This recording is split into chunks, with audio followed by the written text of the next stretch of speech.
లడ్డు అండి. వెంకటేశ్వర స్వామికి ఇష్టమైనటువంటిది ఏంది? లడ్డు. ఆ లడ్డూను కూడా కల్తీ చేసినారు కెమికల్స్తో, రసాయనాలతో. సిట్టు నివేదిక ఇచ్చింది, సుప్రీంకోర్టుకి ఇచ్చింది. దీని గురించి మాట్లాడే దమ్ము, ధైర్యం ఈరోజు కరుణాకర్ రెడ్డి గారికి ఉందా?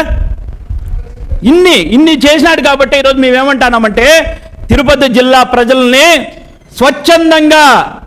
స్వచ్ఛందంగా కరుణాకర్ రెడ్డిని బహిష్కరించాలి. ఇన్ని తప్పులు చేసి, ఇన్ని పాపాలు చేసి ఈరోజు స్వేచ్ఛగా తిరుపతిలో తిరుగుతున్నాడు. మేము ఒకటే చెప్తున్నాం కరుణాకర్ రెడ్డి గారు, మేము ఒకటే హెచ్చరిస్తున్నాం. మీరు కానీ మరొకసారి కానీ తిరుమల పేరెత్తినా, తిరుపతి పేరెత్తినా, టీటీడీ పేరెత్తినా మీ ఇంటి ముట్టడి చేస్తాం. తిరుపతి నుంచి మేము తరిమి కొడతాం. దీంట్లో ఎటువంటి మొహమాటం లేదు. ఈరోజు స్వామీజీలు కానీ హిందూ సంఘాలుగా మేము ఒకటే చెప్తున్నాం, ఖచ్చితంగా అతన్ని తిరుపతి నగర వీధుల్లో తిరగనివ్వము. ఈరోజు తిరుపతి ప్రజలే స్వచ్ఛందంగా బహిష్కరించాలి. ఎందుకు బహిష్కరించాలంటే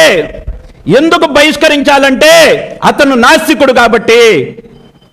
అతను కూతురు ఒక నిశ్చితార్థం ఎలా జరిగిందో మీకు అందరికీ కూడా తెలుసు. ఏ పద్ధతిలో చేశాడు? క్రైస్తవ సాంప్రదాయ పద్ధతిలో చేశాడు. వీడియో ఉంది, క్లియర్గా ఎవిడెన్స్ ఉంది. మరి ఈరోజు నువ్వు ఉదయం లేస్తే తిరుమల, తిరుపతి, టీటీడీ, తిరుచానూరు ఏ విధంగా మాట్లాడతావు? నువ్వు నీకు మాట్లాడేటువంటి అర్హత ఏ మాత్రం కూడా లేదు. గత 5 సంవత్సరాలు మేము ఎన్నో నరకం అనుభవించినాం, ఎన్నో బాధలు పడ్డాం.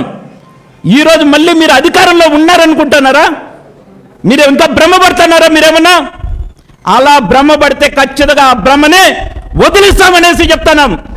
కొన్ని వేల మంది స్వామీజీలతో కరుణాకర్ రెడ్డి గారిని తిరుపతి నుంచి తరిమి సాగనంపేదానికి ఈరోజు స్వామీజీలు, హిందూ సంఘాలు సిద్ధమవుతున్నాయి.